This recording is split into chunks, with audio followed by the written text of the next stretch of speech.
I'm Tim Bradner. These days I'm a journalist covering a lot of natural resource issues in the state legislature. And I've been doing that for a long time. And interestingly enough, most people, I spent, many years working in the industry, 17 years really with BP. And then I left and went back to journalism. My brother and I were involved in a state legislative report and an economic report. Most people do it the other way around. They start in the journalism business and go to work for industry and get a high-paying job and that sort of thing. So I sort of did things backwards.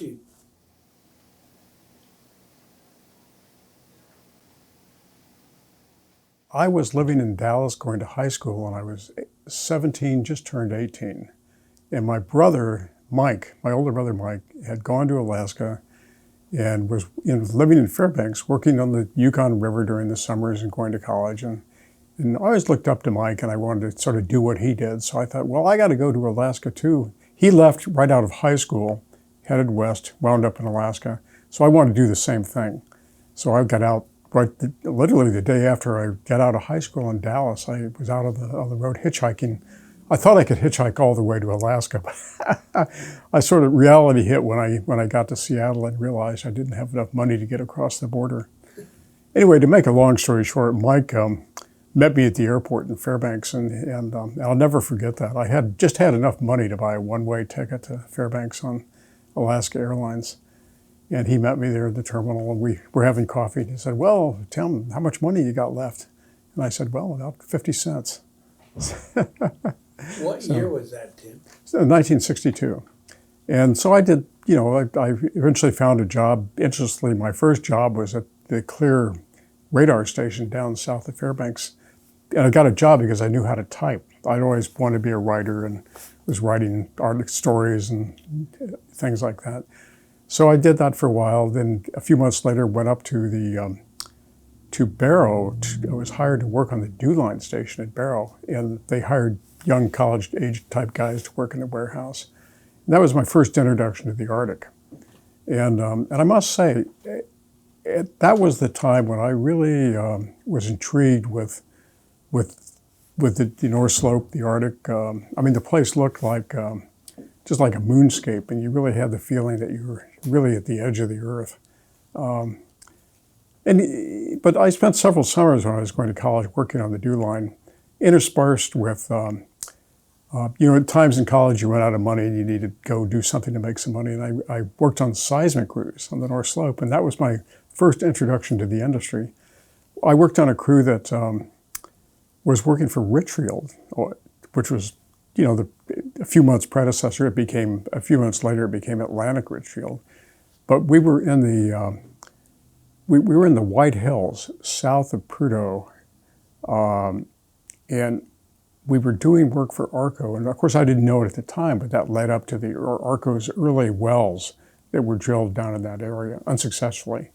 But that was a great experience. My first ride in a helicopter, and it was kind of rough and ready because we lived in roller-gon trailers, and we moved the camp every couple of days, and it was an interesting experience. Anyway, back to Fairbanks, back to college. I was in Barrow.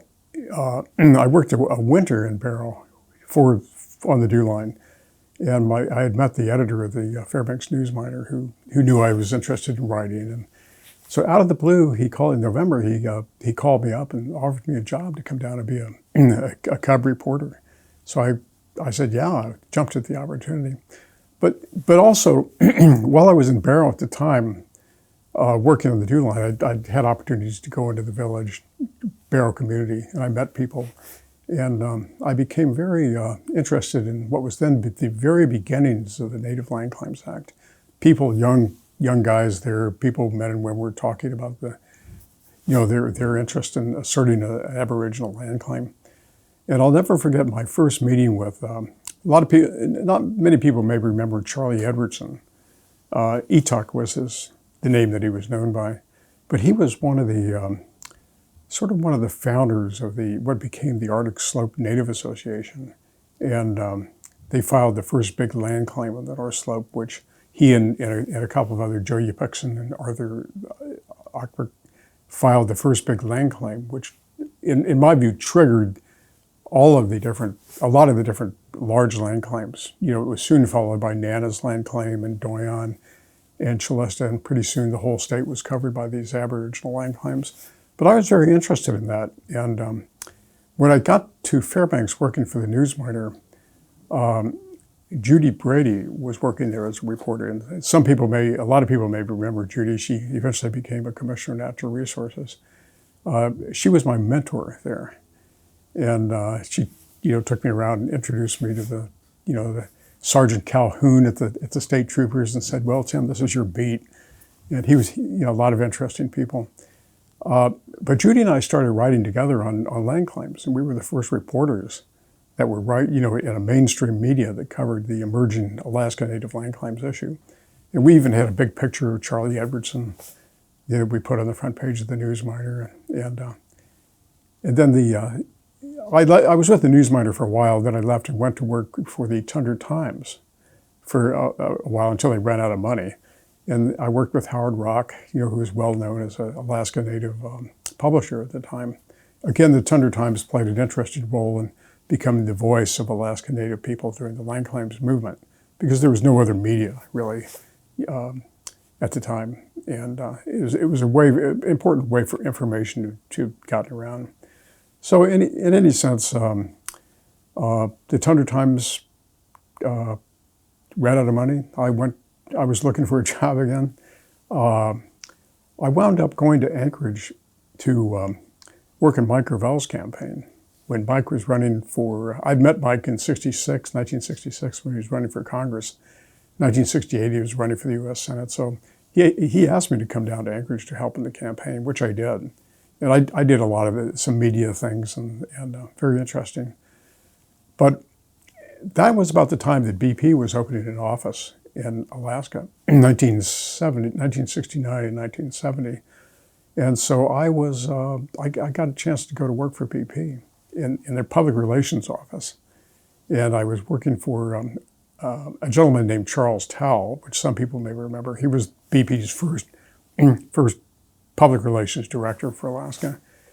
And I got to say, I did that for about 2 years, and then I changed jobs and began working in the government relations section of BP, which dealt with the legislature and sort of on more difficult subjects like taxes.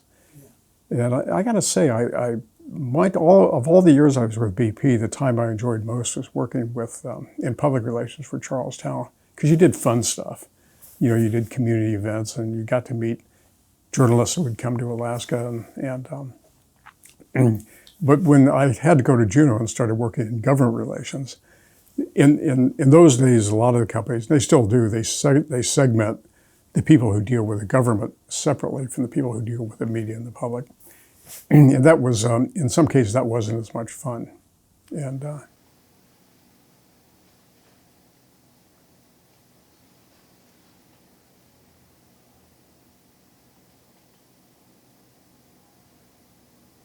well, there's a story that leads up to the question of how the pipeline was built, and let me walk my way into that. In the early days, the Alaska Native people, and I was most familiar with at the time with the Inupiat people of the North Slope, had a very sort of not antagonistic view of the industry, but they sort of they weren't quite sure, and they weren't quite sure they were comfortable with us. And I think I mentioned I'd met Charlie Edwardson in Barrow, and was quite taken with his strong views on this.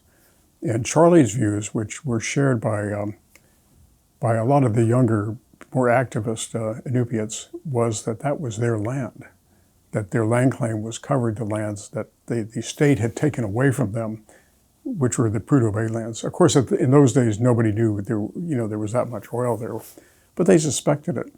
And I remember having an interesting conversation with Charlie. We were sitting in Al's Cafe in Barrow, and I think it was 1964, and I was up there, and he told me what he was going to do. And his view was that the Prudhoe Bay oil lands belonged to the native people. And so they were going to file this big land claim that covered the whole Arctic slope, including, in what is now NPR in the Prudhoe Bay area. He was incensed that the state had leased off that area to private companies without any regard to the views of the native people up there. But Charlie was a very interesting conversation because his view is that Congress was going to eventually have to settle the land claims issue, and then it would be oil that would be the driving force that would cause it to be settled. And years later, looking back on that, I was thinking, God, this guy was clairvoyant, because that's exactly what happened.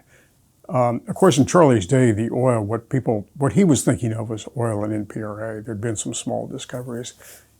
At the time, Prudhoe Bay had not really been discovered yet. So nobody knew what was there. But as it happened, when the oil was discovered, there was a need for a pipeline to be built to the North Slope. In the early days, the industry had, they thought building a pipeline would be no problem. Exxon and rather Humble Oil at the time, I remember they felt that why we build pipelines all the time in lower 48. Sure, it's 800 miles, but it should be no stretch. Little did they have in mind, they were not used to things and problems like permafrost and things like that. But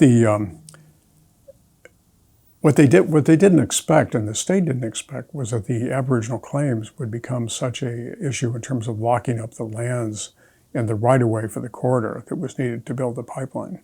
And to resolve the corridor issues, they had to get legislation through Congress to solve the native land claims. So in 1969 and 1970, the pipeline had been planned. A lot of Alaska businessmen, particularly in Fairbanks, had been betting on the come. The big project that was going to help kind of make the economy. So they had made investments, and they tied up a bunch of their investments in betting on the come. And when the pipeline was delayed by court action caused by the native land claims, they were incensed. And it was a very difficult time for Alaska. A lot of people were going bankrupt because of the delays in the pipeline. They were blaming the native people. So the leaders of the native movement at the time, Evil Nadi, Willie Hensley, Charlie, and different people, many of whom were no longer with us, were under a lot of criticism and a lot of pressure because of this. Of course, they were just asserting what they thought was theirs. The industry had a very pragmatic view of this. They said, look, we don't, the issue of how the land claims is resolved is an issue that is between Congress and the state and the Alaska Native people. We just need a corridor across the pipeline. So kind of behind the scenes, the industry in 1970, 1971 really worked to kind of help further the Land Claims Act.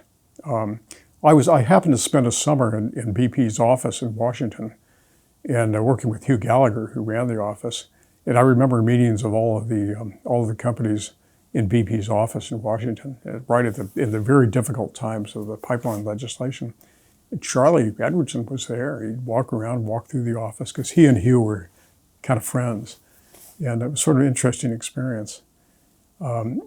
Anyway, BP and Exxon and ARCO eventually swung around to support getting the native land claims passed, because they realized that had to be resolved if there was going to be a corridor for the pipeline. The land claims passed. The lawsuits from the environmental groups were still there. So it took a couple more years until Senator Mike Gravel came up with the idea of getting a kind of an emergency legislation through Congress. And it was interesting that at that time, many of the Alaska Native groups, they sort of returned the favor. They came down to Washington and lobbied for the pipeline. Of course, Charlie's view at the time, it was his pipeline. But they needed the pipeline because the part of the land claim settlement was to be paid in a federal override on the oil production on the North Slope. So they needed that oil to be flowing in order to get half of the money for the land claim settlement. But it was interesting, and I think what struck me about that was that out of out of those relationships of people working together, the industry working to help get the Land Claims Act passed, kind of behind the scenes. Some of the Alaska Native leaders were quietly working to get Gravel's bill passed, so to get the pipeline bill through. And out of that came relationships, which turned into commercial relationships. During the pipeline, newly formed Alaska Native corporations got contracts. They started out rather modest, catering contracts, security contracts. Ahtna, had construction contracts to support, the construction of the pipeline. Doyon had a security company and a camp services company. NANA was very active on the North Slope. Arctic Slope, interestingly, sort of hung back and was very kind of late into the game in getting those commercial relationships established. And that was because the North Slope Borough had also been formed about that time. And there was litigation between the companies and the North Slope Borough, which sort of soured relationships. It took a long time. It took a while for those relationships to be repaired. But when Arctic Slope did finally come in and form its relationships, it became a very successful company.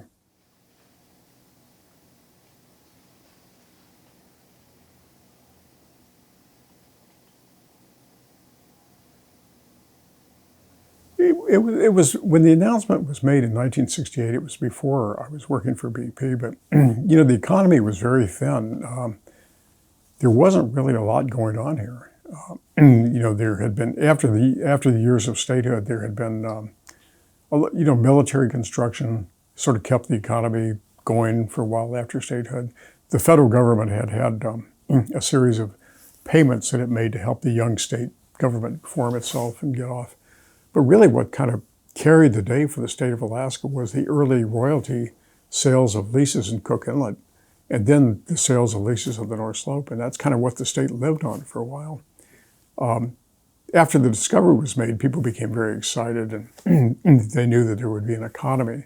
We'd have royalties and revenues going to the state treasury, and that would become an instrument that would help develop our state, which turned out to be exactly what happened.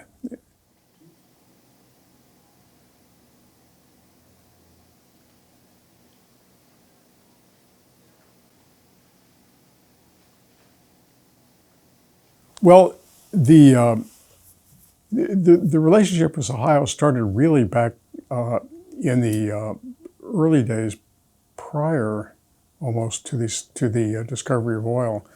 BP became interested in the North Slope because it had been basically kicked out of Persia by the Iranians. It was looking for a place where there would be a large new oil discovery that would give it access to the U.S. market, which it did not have at the time.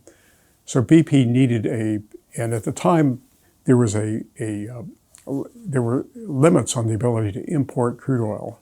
So BP needed a large domestic supply of oil.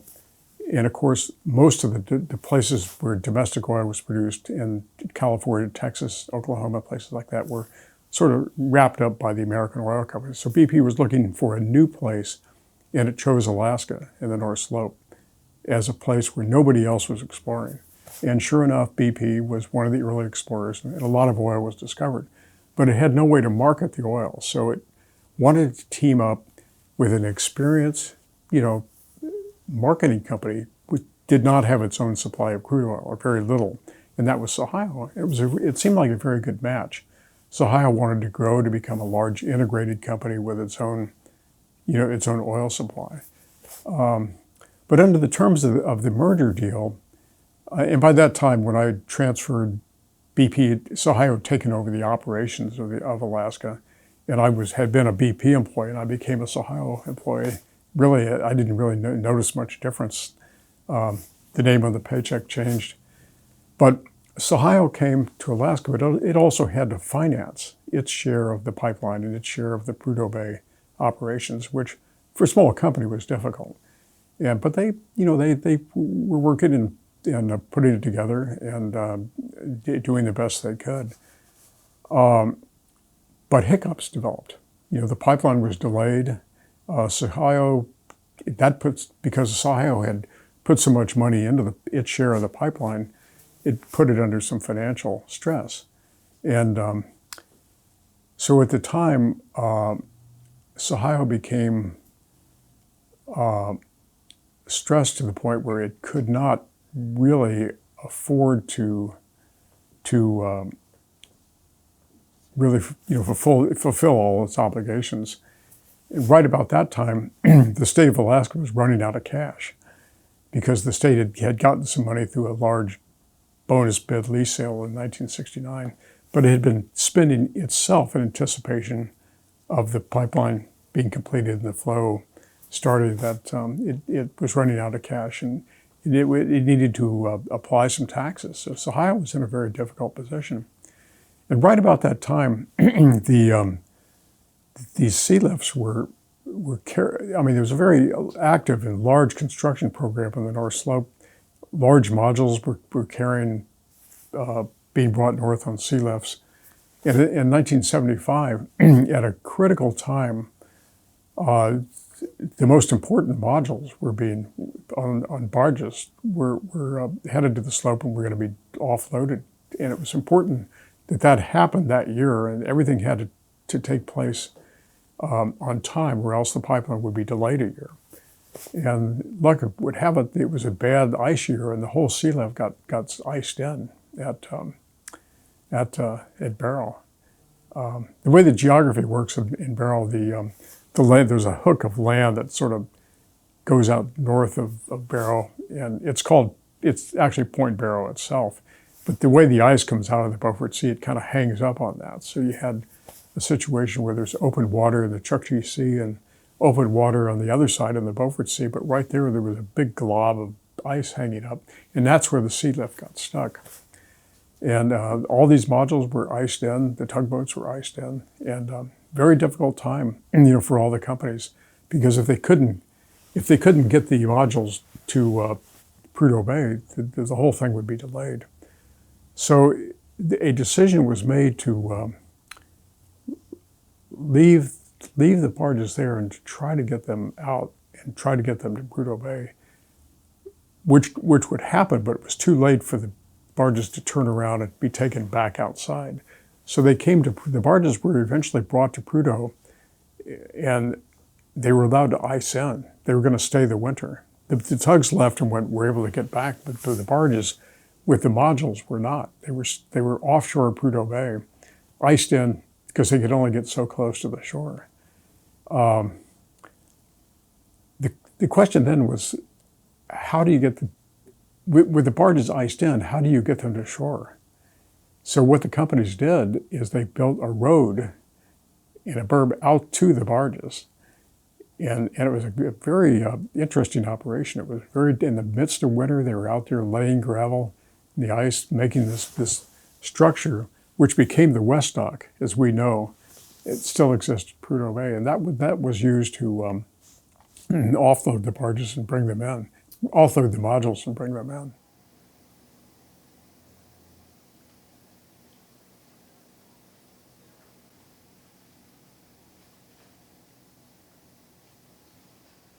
All of the years that I was around Juneau, in which it seemed like we dealt with oil legislation every year and oil tax legislation every year, it never got resolved.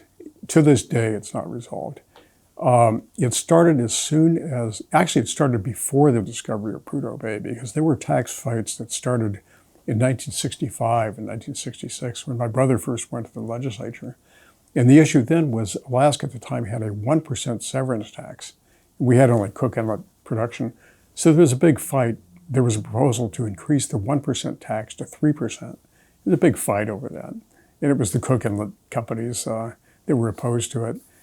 Prudhoe was discovered, and everybody knew it was a game changer, that there was going to have to be a change in the tax structure. Where a Middle Eastern type field in Alaska, you just couldn't. The public wasn't going to live with a 1% or even a 3% tax.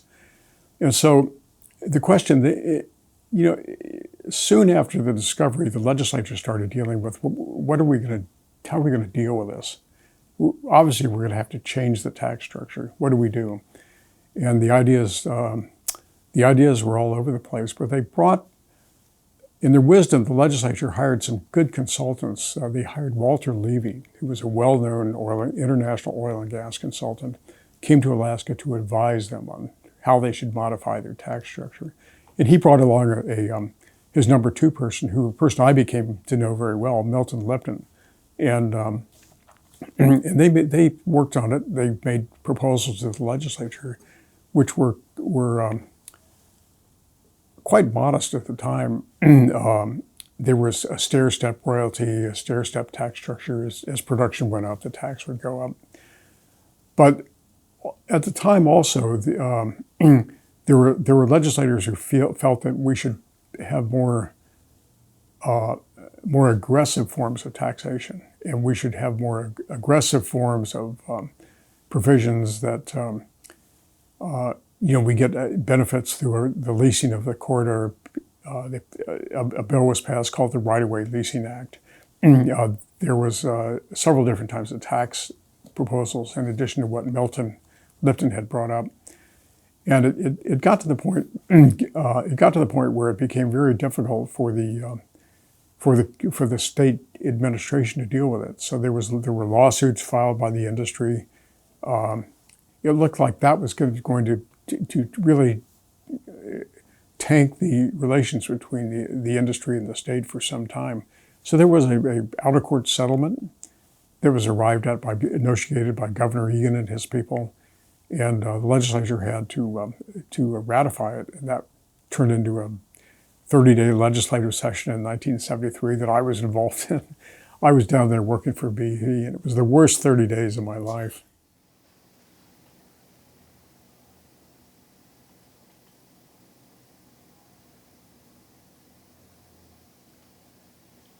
Well,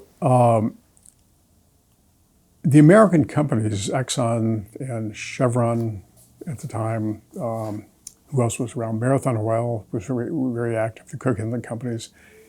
And then there was BP, who I worked for. And they always sort of looked at BP a little suspiciously as, BP was this foreign company, British company, and they speak with different accents. And the American companies also had a more of a traditional view of how to approach the legislature and how to work with the legislature. I always thought that BP was maybe because I worked for them and I was part of at least I'd like to think I was part of the decision making, had a bit more of a different view of how to do this. And so we felt we were able to do things that were a little bit different than Exxon and Arco at the time was a smaller company that it became later. Arco and BP tended to work together very well on legislation. They had some good people doing their government relations things. Exxon and Chevron were more traditional, although they were pragmatic also. But it was an interesting time. As far as the legislature goes, though, the equation was very simple. I'll never forget a legislator and I forget who it was at the time, but he sort of looked me in the eye and he said, Tim, what this really means is the tax legislation simply means more for us and less for you. And that's really what it was all about. And how do you really argue with that?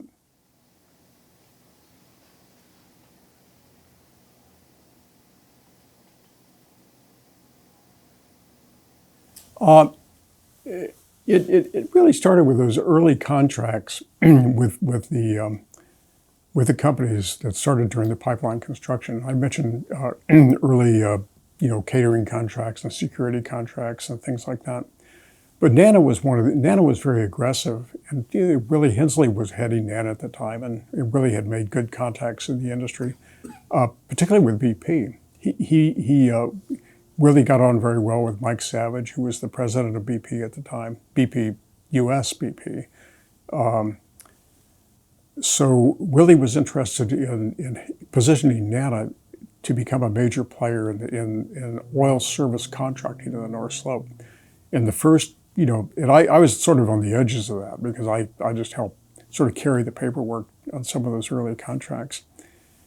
But the first major, aside from the pipeline, the first major contract with an Alaska Native corporation and the North Slope producers was between NADA and BP. It was a catering contract, and it was, what was typical in those days. It was a joint venture with a well-established catering company. But the interesting thing is that contract was not only the first contract, but it still exists after all these years. In different forms, different partners, but the framework for NADA doing catering, camp services, security work, all started in those kind of early relationships. And, other Alaska Native corporations were doing the same thing. Doyon, interestingly, became interested in drilling and wanted to get into the drilling business. And they teamed up with Brinkerhoff Drilling, which was an active drilling company at the time. And they got some contracts with Arco. Arco sort of led the way in sort of putting that relationship together. That became Doyon Drilling, very successful drilling company today. Arctic Slope came in a little bit later, as I mentioned, but Arctic Slope became active in oil field construction and was very successful in doing that for many years. And these days, more recently, has tended into technical services, doing geologic work, downhole planning. Arctic Slope was also involved because Arctic Slope also owned land, so they became involved in the development of their own resources. But the relationship with the industry and the Alaska Native Corporation was very successful, and still is.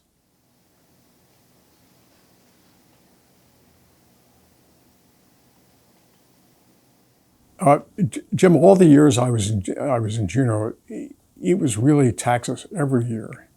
Every year there was some tax fight, and you just got sick of it.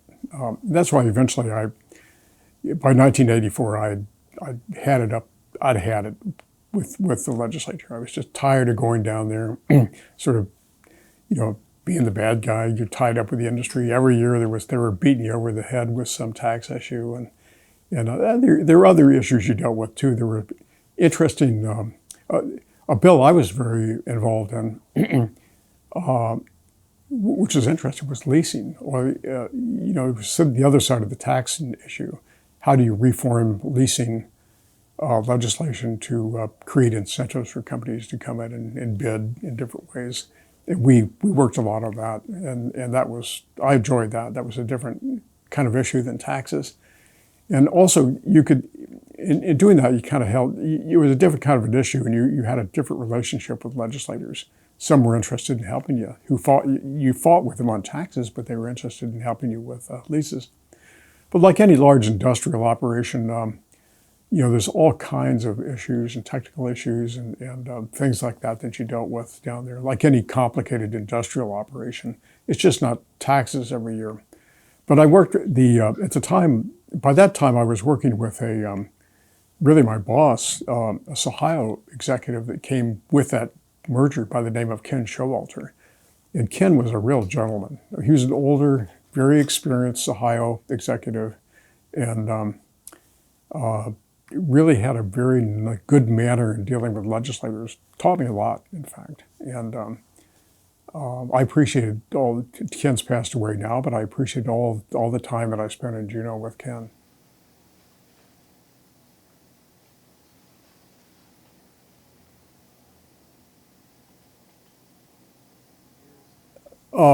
It's interesting that I sort of got introduced to the industry as a journalist, and became interested. From the time I'd worked during college, worked on the dew line. I was interested in the Arctic and issues related to the Arctic. But I also became just interested in writing about the industry as a journalist, and that's kind of where I picked up a lot of the knowledge, some of the knowledge of the industry that really made me interested in BP and me. I mean, here's a young guy, Alaska guy with media skills who also knows a little bit about the industry. Let's hire him. So they did, luckily for me. But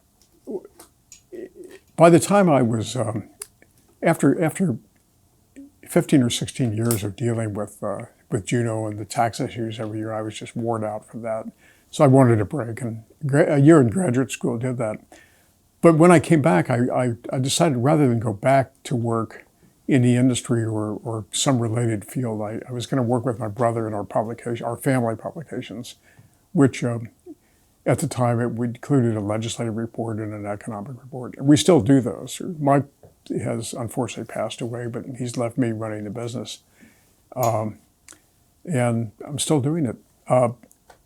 It seems like things never change, though. You know, the covering the legislature, the issues are really not a lot different over the years. How do you constrain spending, responsible budgeting? Can Alaska ever develop a fiscal plan? I don't think it's ever going to be possible now. Oil tax debates, tax fights. You hear less about tax fights nowadays, but they're still there. 2013, the legislature passed a major overhaul of state taxes in Senate Bill 21. 10 years later, we're still fighting about that. There are many legislators who feel that was a giveaway, that was not a good deal. The other side says, well, it led to a lot of exploration investment, a lot of new oil production. But it's always going to be with us. That's something I still have to write about, somewhat to my regret.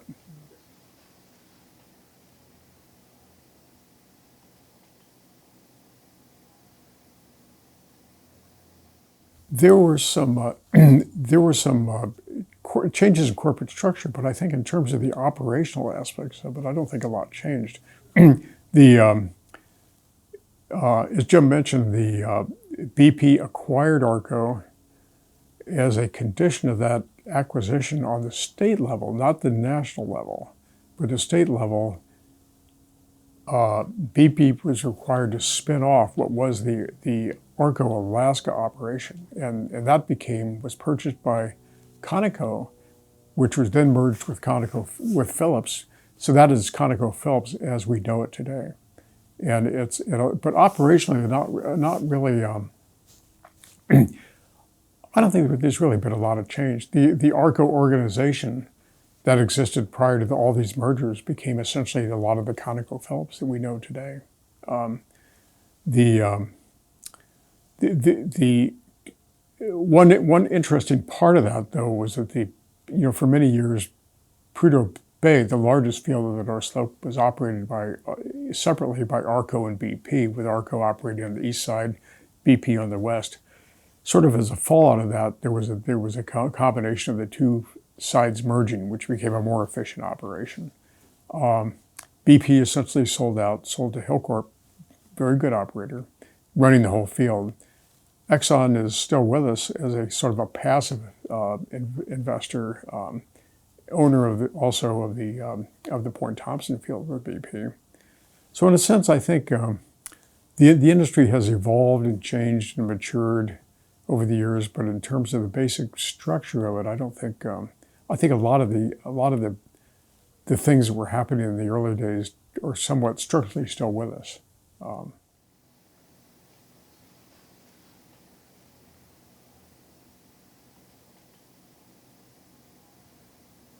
Well, one of the disappointments for me was watching the legislature spend a lot of the money from the early oil wealth. As soon as production started at Prudhoe Bay, the legislature just went hog wild in spending capital projects. And to an extent that was understandable because we had been so skinny in terms of basic infrastructure, basic public services for so many years that when a pot of money came along like that, there was no, there's so many demands on the legislature that politically they just couldn't stop and not spend the money. There was an effort to lock up some of that in the permanent fund, which is a good idea, and it turned out to be that was a big help. But people would argue, well, it wasn't enough, and we should have done more. Well, that's all hindsight. But I remember in the early 1980s, there was so much money, billions of dollars were flowing into the state treasury that legislators didn't know what to do with it.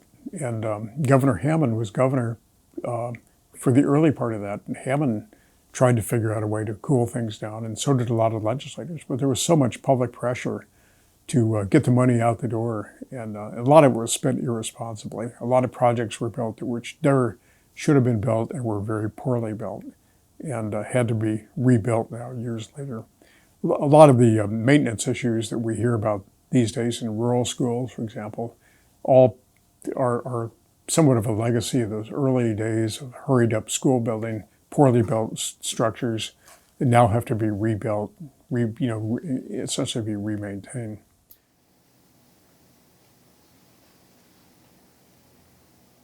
Oh, I don't know if there's any highlights to be said. I think reporting on the Alaska Native Claims movement and the early development of the Alaska Native corporations was extremely interesting to me. And also watching and being somewhat of a participant in the evolving relationship with the oil and gas industry and mineral industry, and just watching those things develop, I think really, it was really one of the highlights of my years here. Well, a lot is being said these days of how the industry is kind of winding down, which is true. We're producing a fourth of the oil that we produced at the time of the pipeline, and we've had good luck in recent years of finding more oil, so that there's going to be a chance of actually restarting and reestablishing an increase in oil production. But I think it's a worrisome thing that we're down to less than a quarter of the oil that we moved in when the pipeline was first built. And since really the North Slope has been declining since the late 1980s, and just now we're beginning to make some new discoveries, but it's not going to be enough. At some point, the production, oil fields do decline, and frankly, the prospects of finding large new discoveries that's going to make a big difference in turning that around is probably not going to happen. So there's going to come a time where we're going to have to think about not having a North Slope that would be at least producing in the same way as it is now. And we have done, a good job of diversifying our state revenue sources. We're now supporting most of our state budget with a permanent fund earnings rather than industry. Oil revenues are still important. But I think we're going to have to continue to diversify it, and at some point Alaskans will have to pay some taxes, individual taxes. We still don't. We've traded a dependence on oil revenues for our state budget to a dependence on financial markets and the stock market. Both of those are volatile, and that's a dangerous dependence. We have not yet come to grips with the devising a fiscal structure that is really permanent and durable, which means that the citizens who live here share in the taxes they pay. That's the biggest problem I see remaining for the state.